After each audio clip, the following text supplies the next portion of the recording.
ان الحمد للہ نحمده ونصلی علی رسولہ الکریم اما بعد اعوذ باللہ السمیع العلیم من الشیطان الرجیم من حمزہ ونفخہ ونفثہ بسم اللہ الرحمن الرحیم فلما قضى موسى الأجل وسار بأهله آنس من جانب الطور نارا۔ تفسیر القرآن کا سبق آج انشاءاللہ ہم سورۃ القصص رکوع نمبر 4 پڑھیں گے۔ موسیٰ علیہ السلام کا واقعہ جو پچھلے رکوع میں سورت کے شروع سے چل رہا ہے، اس رکوع میں بھی انہی کا تذکرہ ہے۔ پہلے لفظی ترجمہ دیکھتے ہیں، پھر انشاءاللہ اس کی تفسیر پڑھیں گے۔ فلما قضا، پھر جب پوری کی موسیٰ علیہ السلام نے الاجل مدت، وسارا اور وہ لے کر چلے، باہلی اپنے گھر والوں کو، آنسا راستے میں انہوں نے دیکھی، من جانب طور کی جانب، نارن ایک آگ، قالا کہا، موسیٰ علیہ السلام نے کہا، لاہلی اپنے گھر والوں سے، امکثوا تم سب ٹھہرو یہیں، انی آنست نارا بے شک میں نے ایک آگ دیکھی ہے، لعلی آتیکم شاید کہ میں لے آؤں تمہارے پاس، منہا اس آگ میں سے، بخبر کوئی خبر، او جذوۃ یا کوئی انگارہ، من النار آگ سے، لعلکم تصطلون تاکہ تم اسے تاپ سکو، اس سے گرمی حاصل کر سکو۔ فلما پھر جب آتاہا وہ آئے اس آگ کے پاس، نودیا تو آواز دی گئی، من شاطئ الوادی الایمن، من شاطئ کنارے سے، الوادی وادی کے، الایمن دائیں جانب، وادی کے دائیں جانب والے کنارے سے، فی البقعۃ المبارکہ بابرکت جگہ میں، من الشجر ایک درخت سے، ان یا موسیٰ یہ کہ اے موسیٰ، انی انا اللہ بے شک میں اللہ ہوں، رب العالمین جو تمام جہانوں کا رب ہے، وَأَنْ أَلْقِ اور یہ کہ تو ڈال دے عصاک اپنی لاٹھی، فلما پھر جب رآہا اس نے دیکھا، تہتز کہ وہ حرکت کر رہی ہے، کأنہا جان گویا کہ وہ ایک سانپ ہے، سانپ کی مانند وہ حرکت کرنے لگی، ولا مدبرہ تو پیچھے ہٹے پیٹھ پھیر کر، ولم یعقب اور نہ دیکھا پیچھے مڑ کر، یا موسیٰ اقبل آواز آئی، اے موسیٰ اقبل تو آگے بڑھ، ولا تخف اور نہ ڈر، خوف نہ کر، انک من الآمنین بے شک تو امن والوں میں سے ہے، اسلک یدک تو داخل کر، یدک اپنے ہاتھ کو، فی جیبک اپنے گریبان میں، تخرج وہ ہاتھ نکلے گا، بیضاء سفید چمکدار، من غیر سوء بغیر کسی عیب کے، وضمم اور تو ملا لے، الیک اپنی طرف، جناحک اپنے بازو کو، من الرہب خوف سے، فذانک پس یہ دونوں، برہانانی دو دلیلیں ہیں، من ربک تیرے رب کی طرف سے، الی فرعون کی طرف جا، وملئہ اور اس کے سرداروں کی طرف، انہم بے شک وہ، کانوا قوما فاسقین وہ سب ہیں فاسق لوگ۔ قال ربی موسیٰ علیہ السلام نے کہا، اے میرے رب، انی قتلت منہم نفسا بے شک میں نے قتل کیا ان میں سے ایک شخص کو، فاخاف پس میں ڈرتا ہوں، ان یقتلونی کہ وہ سب مجھے قتل نہ کر دیں، واخی اور میرا بھائی ہارون هو افصح منی لسانا وہ زیادہ فصیح ہے مجھ سے زبان میں، فارسلہ معی پس آپ اسے میرے ساتھ بھیج دیں، رد ان یصدقنی وہ مددگار بنے گا، وہ لوٹائے گا، تصدیق کرے گا میری بات کی، انی اخاف بے شک میں ڈرتا ہوں، ان یکذبون کہ وہ مجھے جھٹلا دیں گے۔ قال سنشد عضدک اللہ تعالیٰ نے فرمایا ان قریب ہم مضبوط کر دیں گے تیرا بازو، بے اخی کا تیرے بھائی کے ساتھ، وَنَجْعَلُ لَكُمَا اور ہم کر دیں گے تم دونوں کو، سلطانہ غلبہ تمہیں عطا کریں گے، فَلَا يَصِلُونَ إِلَيْكُمَا وہ ہرگز تم دونوں تک نہیں پہنچ سکیں گے، أَنْتُمَا تم دونوں، وَمَنِ اتَّبَعَكُمَ الْغَالِبُونَ اور جو تمہاری اتباع کرنے والے ہوں گے، غالب تم ہی آؤ گے۔ فَلَمَّا جَاءَهُمْ پھر جب وہ آئے ان کے پاس، موسیٰ علیہ السلام فرعون کے پاس آئے نشانیاں لے کر، بالبینات واضح نشانیاں لے کر، قالوا ان سب نے کہا، ما ھذا نہیں ہے یہ، الا سحر مگر ایک جادو ہے، مفترا جو گھڑا ہوا ہے، وما سمعنا بھذا نہیں سنی ہم نے یہ بات، فی آبائنا الاولین اپنے پہلے آباء و اجداد میں تو ہم نے یہ بات ہی نہیں سنی۔ قالا کہا موسیٰ علیہ السلام نے، ربی اے میرے رب، اعلم تو خوب جاننے والا ہے، بمن اس بندے کو، جاء جو آیا، بالہدی ہدایت لے کر، من عندہ اس کی طرف سے، ومن تکون لہ عاقبۃ الدار اور کون ہے کہ جس کا ہو عاقبۃ الدار اچھا انجام، جس کا گھر اچھا ہو وہ کون ہے، انہ لا یفلح الظالمون، ومن تکون لہ عاقبۃ الدار کیا مطلب، واو جو ہے نا یہ عاطفہ ہے، اس کا تعلق پچھلے کے ساتھ ہے، ربی اعلم میرا رب خوب جانتا ہے، میرا رب کیا جانتا ہے، موسیٰ علیہ السلام جو لے کر آئے اس کو بھی میرا رب جانتا ہے، اور کس کا انجام اچھا ہے اس کو بھی میرا رب خوب جانتا ہے۔ انہ لا یفلح الظالمون، بے شک ظالم کبھی فلاح نہیں پائیں گے۔ وقال فرعون، اور کہا فرعون نے اپنے سردار سے کہنے لگا، ما علمت لکم من الہ غیری، میں تو نہیں جانتا کہ کوئی میرے علاوہ الہ ہو، فاوقد لی، پس تو آگ جلا، لی میرے لیے، یا حامان، اے حامان، علی الطین، مٹی پر، فجعل لی صرحا، پھر تو بنا دے میرے لیے ایک محل، لعلی، شاید کہ میں اطلع، اطلاع پاؤں، الی الہ موسیٰ، موسیٰ علیہ السلام کے الہ کی طرف، وانی لاظنہ کاذبا، اور میں تو اس کو جھوٹا سمجھتا ہوں، وانی لاظنہ من الکاذبین، میں تو سمجھتا ہوں کہ یہ جھوٹوں میں سے ہے، واستکبر، اس نے تکبر کیا، ہوا، اس نے بھی، وجنود، اور اس کے لشکر نے بھی،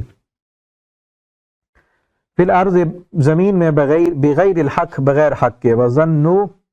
اور ان سب نے سمجھا، انہم الینا لا یرجعون، کہ بے شک وہ ہماری طرف لوٹنے والے نہیں ہیں، فاخذنا، اللہ فرماتے ہم نے پکڑا ان کو، اور اس کو بھی، اور اس کے لشکر کو بھی، فنبذناہم فی الیم، ہم نے پھینک دیا ان کو دریا میں، فانظر، پس دیکھو تم، کیف کان عاقبۃ الظالمین، کیسا انجام ہوا ظالموں کا، وجعلناہم ائمہ، اور ہم نے بنایا انہیں پیشوا، یدعون الی النار، وہ بلاتے تھے لوگوں کو آگ کی طرف، ویوم القیامہ، اور قیامت کے دن ان کی کوئی مدد کرنے والا، وہ مدد نہیں کیے جائیں گے،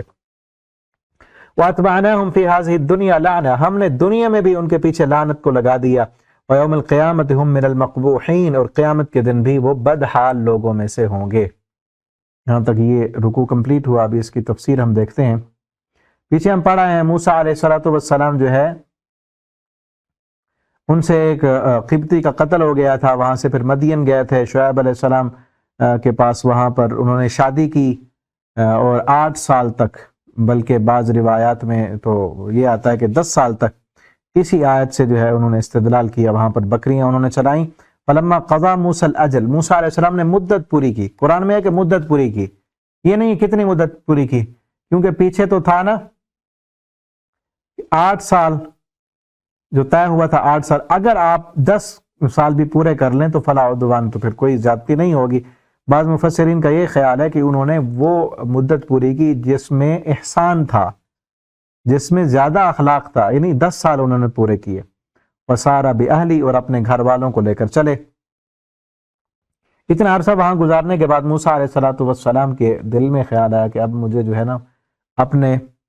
واپس اپنے گھر جانا چاہیے، اپنے رشتہ داروں کے پاس، اور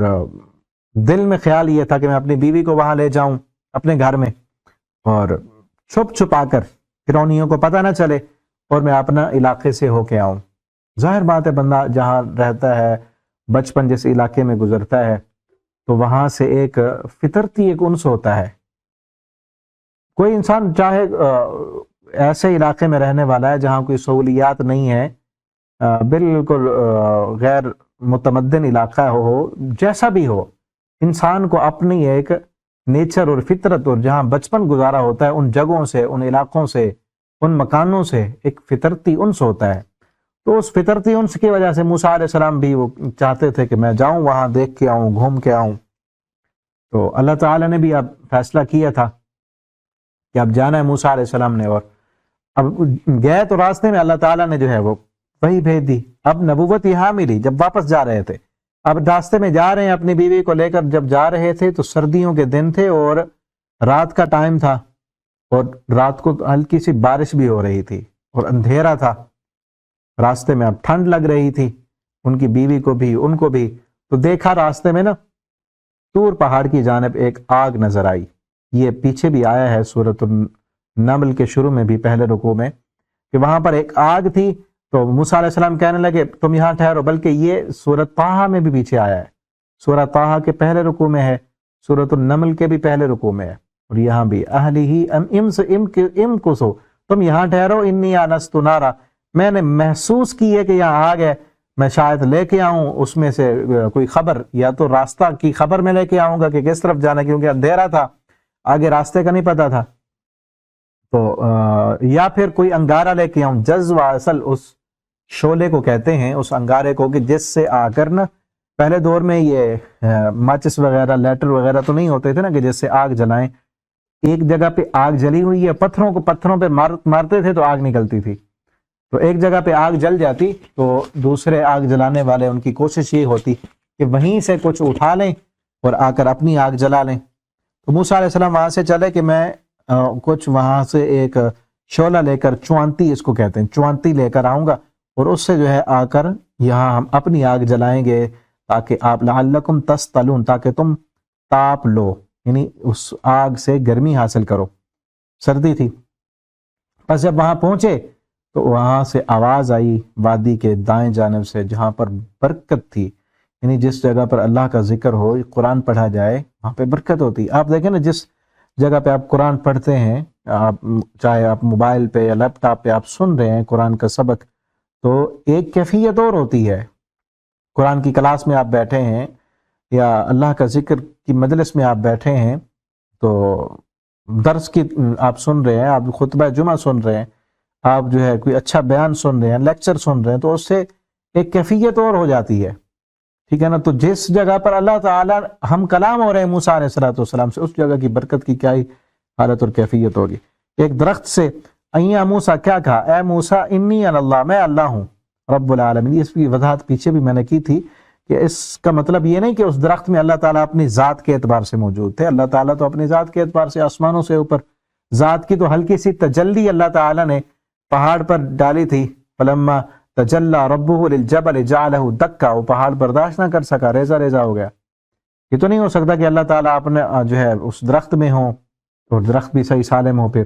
نہیں، ایسی بات نہیں، بلکہ اس درخت سے آواز جو تھی وہ اللہ تعالیٰ کی تھی۔ اللہ تعالیٰ جیسے چاہیں، جس جگہ سے چاہیں جو ہے وہ ہم کلام ہو سکتے ہیں،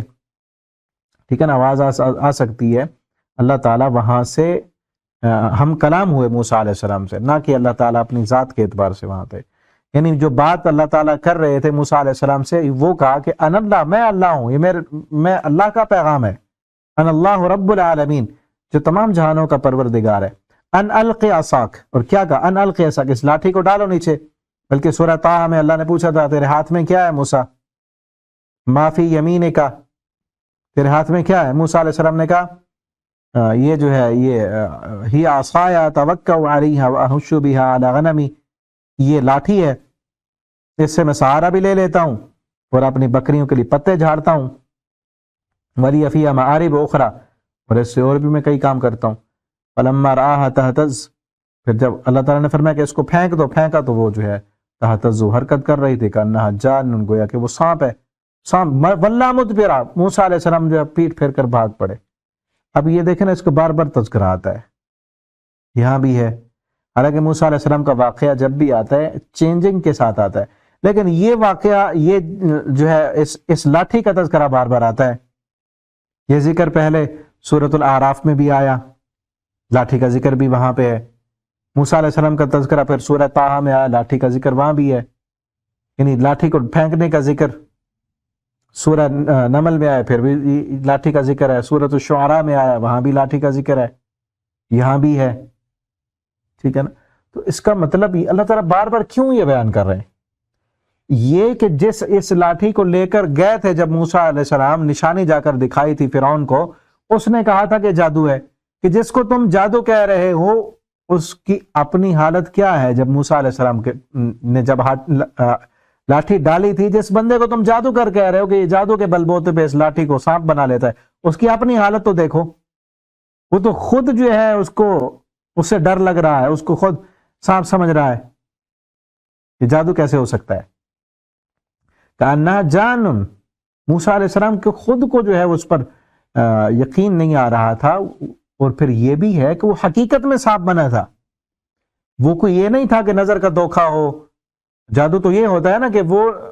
حقیقت نہیں چینج ہوتی، جادو سے حقیقت چینج نہیں ہوتی، بلکہ نظر آنے والی چیز کی کیفیت، جو انسان دیکھ رہا تھا اس کی کیفیت بدل جاتی، خیالات بدل جاتے ہیں، چیز کوئی اور ہے، خیالوں میں کچھ اور اس کو نظر آ رہا ہے۔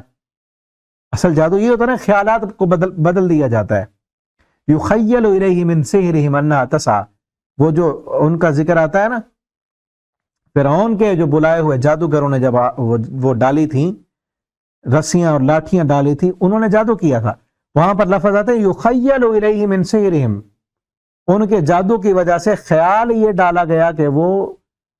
لاٹھیاں اور رسیاں جو ہیں وہ سانپ بن رہی ہیں، جبکہ موسیٰ علیہ السلام نے جب ڈالا تھا تب یہ نہیں ہے یخیل الیہم کہ خیال بدلا، خیال نہیں تھا، حقیقت میں وہ سانپ وہ لاٹھی جو تھی موسیٰ علیہ السلام کی وہ سانپ بنی۔ واللہ مدبرا، موسیٰ علیہ السلام جو ہے وہ پیٹ پھیر کر بھاگنے لگے۔ اللہ تعالیٰ نے فرمایا یا موسیٰ اقبل، موسیٰ آگے بڑھو، پکڑو اس کو، لا تخف، ڈرنا نہیں۔ اور پیچھے سورہ نمل میں ہے انی لا یخاف لدی المرسلون، میرے پاس جو ہے رسول نہیں گھبرایا کرتے، آپ امن یہاں امن والے میں سے ہو، آپ کو گھبرانے کی اور دوڑنے کی ضرورت نہیں۔ اس لوگ یادہ کفی جیبک، اپنے ہاتھ کو اپنے گریبان میں ڈالو، یعنی ہاتھ کو گریبان کا مطلب کیا ہے؟ ایک تو گریبان ہمارا جو قمیص کا گریبان ہوتا ہے یہ نہیں، بلکہ اپنے سینے پر رکھو، اپنا ہاتھ سینے پر رکھو یا اپنے بغل میں ڈالو، وہ جب باہر نکالو گے تو چمکتا ہوا ہوگا۔ وَضْمُمْ يَدَكَ إِلَىٰ جَنَاحِكَ، اپنے بازو کو اپنے پہلو سے ملا لو، من الرہب، خوف کی وجہ سے،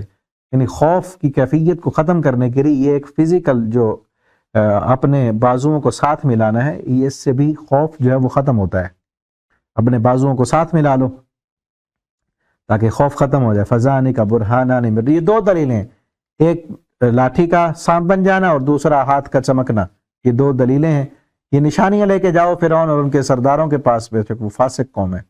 آگے موسیٰ علیہ السلام کیا کہتے ہیں؟ موسیٰ علیہ السلام کو اب یاد آیا کہ میں نے تو غلطی کر دی، اللہ میں نے تو ان کا ایک قتل کیا تھا بندہ، اب مجھے ڈر ہے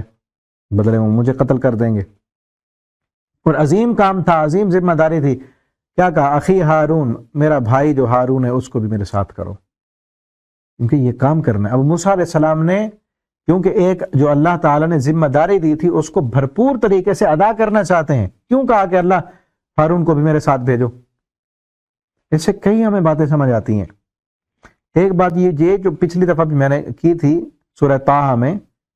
اللہ موسیٰ علیہ السلام نے اپنے بھائی ہارون کو کیوں ساتھ لیا؟ اس سے ایک چیز ہمیں یہ سمجھ آتی ہے کہ ہم بھی اگر کوئی کام اچھے سے کرنا چاہتے ہیں نا تو دوسروں کو ساتھ ملائیں، دوسروں کو بھی ساتھ ملائیں، اپنے بھائیوں کو، یا جو جس صلاحیت کا مالک ہے اس سے اس کی صلاحیت کا فائدہ اٹھائیں۔ ہم میں سے بعض لوگ کامیاب ناکام اس لیے ہو جاتے ہیں کیونکہ وہ کہتے ہیں کہ خود سارے کام ہم خود کریں گے، کسی اور کو شامل نہیں کرنا۔ یہ ناکامی کی دلیل ہے، انسان تھک جاتا ہے، اور ایک انسان کے پاس ساری صلاحیتیں ہو ہی نہیں سکتی۔ وہ کہتے ہیں نا ایک ایک ہوتا ہے اور دو 11 ہوتے ہیں، ٹھیک ہے نا؟ دو دماغ جب ملتے ہیں تو اور زیادہ رحمت اور برکت ہوتی ہے اور کئی کام انسان کر لیتا ہے، ٹھیک ہے نا؟ تو انسان کامیاب وہی ہوتا ہے جو ٹیم ورک کرنا جانتا ہو، جو لوگوں سے ان کی صلاحیت کے مطابق کام لینا جانتا ہو، ٹھیک ہے نا؟ اور ہر کسی کے پاس جو جو صلاحیت ہے ان کی صلاحیت کو تسلیم بھی کرتا ہو۔ موسیٰ علیہ السلام نے تسلیم کی ہے، کیا کہا؟ افصح منی لسانا، مجھ سے زیادہ فصیح اللسان وہ ہے، ٹھیک ہے نا؟ آج کئی لوگوں کی خرابی یہ بھی ہوتی ہے کہ اپنے سے زیادہ خوبیوں کا مالک جو ہو اس کی تعریف سن ہی نہیں سکتے، ایک ایک کرنا، کوئی کر رہا ہو تو وہ سننا بھی نہیں چاہتے۔ عقل کل اپنے آپ کو سمجھنے والے اور سارے فنون کا ماہر اپنے آپ کو سمجھنے والے، وہ کسی کی جو ہے نصیحت کو بھی قبول نہیں کرتے، کسی کے اچھا مشورہ لینا بھی وہ گوارا نہیں کرتے۔ وہ مشورہ دینے والے کہیں گے نہیں نہیں آپ رکو میں آپ کو بتاتا ہوں۔ سب کچھ ہی اپنے آپ کو سمجھنے والے وہ کامیاب نہیں ہوتے، ٹھیک ہے نا؟ کامیاب وہ انسان ہوتا ہے، اور صحیح معنوں میں اور خصوصاً دین کی دعوت دینے کے لیے، دین کا پیغام دنیا میں پہنچانے کے لیے وہی انسان کامیاب ہوتا ہے جو دوسرے ساتھیوں کو بھی اپنے ساتھ ملائے۔ ایک تو اپنے ساتھ ملائے اور دوسرا ان کے اندر جو خوبیاں ہیں ان کو اپریشیٹ کرے، ان خوبیوں کی تعریف کرے، ان کی خوبیوں کا اظہار کرے اور تسلیم کرے کہ ہاں فلاں بندے میں فلاں خوبی ہے، فلاں بندہ فلاں کام کا ماہر ہے، وہ یہ کام اچھے طریقے سے کر سکتا ہے، ٹھیک ہے نا؟ تو موسیٰ علیہ السلام نے ان کو ساتھ بھی ملایا اور ان کی خوبی کی تعریف بھی کی۔ افصح منی لسانا، وہ فصیح اللسان ہے، اس کو میرے ساتھ بھیج دو، ٹھیک ہے نا؟ ایک بات تو یہ سمجھ آئی ہمیں کہ دین کی تبلیغ کے لیے، اللہ رب العالمین کے دین کو دنیا میں غالب کرنے کے لیے دوسروں کو ساتھ ملانا ہے، اور ان کے اندر جو جو خوبیاں ہیں ان کی خوبیوں کی تعریف بھی کرنی ہے، اور ان خوبیوں سے فائدہ بھی اٹھانا ہے، ان سے ان کی صلاحیتوں کے مطابق کام بھی لینا ہے۔ اور اگلی چیز یہ سمجھ آئی کہ موسیٰ علیہ السلام نے جب ایک کام کے کرنے کا عزم کر لیا تو پھر یہ نہیں کہا کہ ہاں ہاں ٹھیک ہے میں کر لوں گا، سرسری طور پر جس طرح ہم میں سے ہوتے ہیں نا بعض لوگ، کوئی کام ذمہ لگائیں کہیں گے ہاں جی ٹھیک ہے ہو جائے گا، اگلے دن یہ جتنے دن کے بعد وہ کام چیک کرانا تھا، اس کی رپورٹ لینی تھی، وہ کام کا نتیجہ اخذ کرنا تھا، تو تب کیا کہتے ہیں، بس جی وہ مجھ سے نہیں ہو سکا۔ ایسے بھی ملتے ہیں، ایسے شاگرد بھی ہوتے ہیں، اس وقت بھی فوراً کہہ لیں گے کہ ہاں جی بس یہ کام میں تو کر لوں گا نا، ہو جائے گا، پھر جب ٹائم آئے گا بس جی وہ بس مجھ سے نہیں ہو سکا، کمی ہے میرے اندر، بس میں نہیں کر سکا۔ موسیٰ علیہ السلام کو پتا ہے کہ اتنی بڑی ذمہ داری ہے اور بہت دور جانا ہے اور مجھے اکیلے سے یہ بوجھ برداشت نہیں ہو سکا، یہ نہیں کہ بعد میں آ کر کہیں کہ اللہ جی مجھ سے تو نہیں ہو سکا، مجھے اکیلے کا کام نہیں تھا، پہلے ہی کہہ رہے ہیں کہ اللہ یہ کمی ہے تو میں اکیلا نہیں کر سکوں گا، ایک بندہ اور میرے ساتھ کر دو، ٹھیک ہے نا۔ جو نیت کا خالص ہوتا ہے نا، جو کام کرنے کا عزم رکھتا ہے، وہ شروع میں ہی کہہ دیتا ہے کہ ہاں یہ کام کرنا ہے، میرے ذمہ آپ نے لگا دیا، ہاں جی کرنا ہے، تو پھر اس کے لیے میرا مشورہ یہ ہے کہ مجھے اکیلے سے نہیں ہوگا، یہ کام ذرا بھاری ہے اور میں کمزور ہوں، تو لہٰذا اس مشورے کے مطابق اس کام کو کر لو، فلاں کو میرے ساتھ کر دو، ٹھیک ہے نا۔ مشورہ بھی اچھا۔ تو اگلی چیز ہمیں کیا سمجھ آئی کہ کسی بھی کام کے کرنے میں اگر ہم مخلص ہیں تو اس کو پھر پوری طور پر ہم اپنے ذہن کھپا دیں اس میں کہ اس کام کو پھر کرنا کیسے ہے، قبول تو کر لیے کہ یہ کام کرنا ہے، اب کرنا کیسے ہے، اس میں آپ کو جو چیز سمجھ آتی ہے اس کا مشورہ آپ رکھیں۔ کئی لوگوں سے جب مشورہ لیا جاتا ہے نا کام کے متعلق، آگے سے مشورہ کیا ہوتا ہے، ایسے کر لو پھر بھی ٹھیک ہے، ایسے کر لو پھر بھی ٹھیک ہے، جیسے تمہارے دل کرے کر لو۔ پھر تم سے مشورہ کیا لیا گیا ہے، تم اپنے ذہنی صلاحیت کو اخذ کرو نا، نکالو اس کو، ذہن پر زور دو، کچھ بتاؤ کہ کیا کرنا ہے۔ اب ایسے بندوں سے پھر کون مشورہ لے گا دوسری تیسری بار؟ ایک مرتبہ مشورہ لی ہے نا کہ یہ مشکل ہے، یہ پرابلم ہے، اس کو حل کرنا ہے، کیسے کرنا ہے، اب آگے سے وہ بندے کیا کہتے ہیں، بغیر سوچے سمجھے، بغیر اپنے ذہن پہ زور دیے، بغیر اپنے ذہن کو استعمال کیے کہ کیا کھپتے رہے ہم ان کی مشکل میں، کیا کہیں گے، بھائی جیسے آپ کا دل کرے کر لو۔ دو چار آپشن آپ خود بتا رہے ہیں کہ یہ آپشن بھی ہے، یہ بھی ہے، یہ بھی ہے، آگے سے ان کو کیا چاہیے کہ ان میں سے اس کو جو اچھا لگتا ہے وہ تو بتائے نا، کیا کہیں گے، جو ان سا مرضی کر لو، یعنی اس کے جواب میں یہ نظر آ رہا ہوتا ہے کہ ان کو آپ کے اس کام میں کوئی انٹرسٹ ہی نہیں ہے، ٹھیک ہے نا۔ تو ایسے نہیں بننا، ہم نے کام کرنے کے لیے وہی بندہ مخلص ہوتا ہے جو صحیح معنوں میں دل و جان سے ایک کام کرنے کے لیے تیار ہونا، وہ پھر اپنا پورا ذہن کھپاتا ہے، وہ دیکھتا ہے کہ یہ اس کام کا اہل کون ہے، یہ کام صحیح طریقے سے کس طرح سے کیا جا سکتا ہے۔ تو موسیٰ علیہ السلام نے فوراً اس ذمہ داری کو جب قبول کیا کہ ہاں میں نے فرعون کے پاس جانا ہے، تو پوری پھر اپنی صلاحیت کو استعمال کر کے کہا کہ پھر بھاری کام ہے، اکیلے سے نہیں ہو سکے گا، میرے بھائی کو بھی ساتھ کر دو، ٹھیک ہے نا۔ تو ان چیزوں کو یاد رکھیں، خصوصاً دین کی دعوت دینے کے لیے آج ہم مسلمان پیچھے کیوں ہیں، ناکام کیوں ہیں، اور ان میں یہی خامیاں موجود ہیں کہ ہمارے اندر خصوصاً بڑوں میں یہ خامیاں موجود ہوتی ہیں کہ چھوٹوں کو ساتھ نہیں کرتے، اور پھر جس بندے کے پاس جو صلاحیت ہے اس کی صلاحیت کے مطابق کام نہیں کر رہے ہوتے، اس کی صلاحیت کے مطابق کام نہیں لے رہے ہوتے، اور دوسروں کو ساتھ نہیں ملاتے، اور پھر اچھا مشورہ نہیں دیتے، یا اکیلے کام نہ کر سکتے ہوں تو پھر اس کا کھل کے اظہار نہیں کرتے، بعد میں جا کے کہیں گے بس ہاں وہ مجھ سے نہیں ہو سکا، ٹھیک ہے نا۔ اب دیکھیں نا کئی ہماری دینی جماعتیں، ان کے جو بڑے بڑے ہیں لیڈر، امیر، قائد، یا کئی اداروں کے بڑے، ان سے کام نہیں ہو سکتا، بھی کہہ دیں ہم سے نہیں ہو سکتا کام، اب ہم بزرگ ہو گئے، ہم اب بوڑھے ہو گئے ہیں، ہم سے نہیں سفر ہو سکتا، نہیں وعدے نبھائے جا سکتے، تو کسی اور کو نئے خون، نئی ذہانت، نئی صلاحیت، ان کو اپنے تحت رکھ کر، اپنے زیر سایہ رکھ کر ان کی جو ہے جدید صلاحیتوں سے فائدہ اٹھائیں، ٹھیک ہے نا۔ تو موسیٰ علیہ السلام نے کہہ دیا کہ میرے بھائی کو ساتھ کر دو، وہ افصح منی لسانا فارسلہ معی، میرے ساتھ بھیجو ان کو، اور میری تصدیق بھی کرے گا، اور مجھے تو ڈر ہے کہ کہیں مجھے جھٹلا نہ دیں۔ اللہ تعالیٰ نے فوراً دے دیا، کہا کہ ٹھیک ہے، سنشد عضدک بأخیک، ہم آپ کے بازو کو مضبوط کرتے ہیں، اور پھر یاد رکھو وہ تمہارے قریب نہیں پہنچ سکیں گے، تم میری نشانیاں لے کے جاؤ، غلبہ تمہارا ہوگا اور تمہاری اتباع کرنے والوں کا ہوگا۔ پھر جب آئے موسیٰ علیہ السلام فرعون کے پاس واضح نشانیاں لے کر، اس نے کہا یہ تو جادو ہے، گھڑا ہوا جادو، ما سمعنا بہذا فی آبائنا الاولین، ہم نے اپنے باپ دادا میں تو یہ بات ہی نہیں سنی تھی۔ جس طرح مشرکین مکہ کہتے تھے اجعل الآلہۃ الہا واحدا، اس نے سارے الہوں کو مٹا کر ایک ہی الہ کر دیا، سب کو ایک بنا دیا۔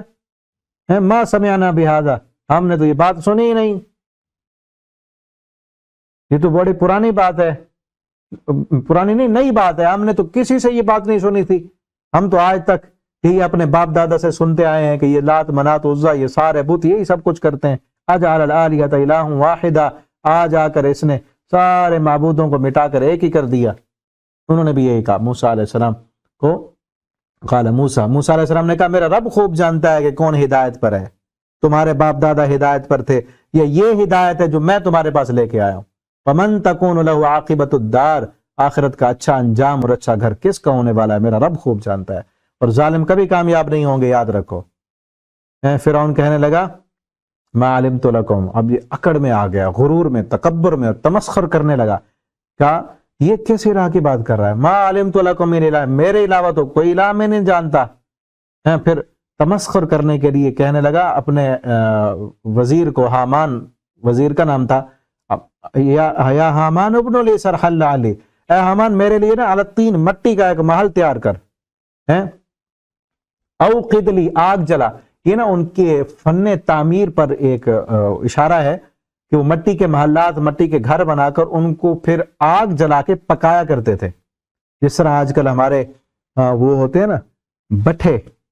بٹھا، آگ جلا کر اس میں مٹی کی اینٹیں بنا کر اس میں پکائی جاتی ہیں، تو بڑے بڑے محل بنا کر آگ جلا کر ان کو پھر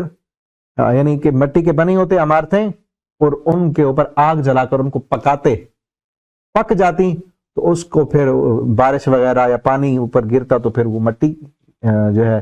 وہ گیلی ہو کر کھرتی نہیں تھی، وہ مکان خراب نہیں ہوتے تھے، ان کی فن تعمیر تھا ان کا۔ تو مٹی پر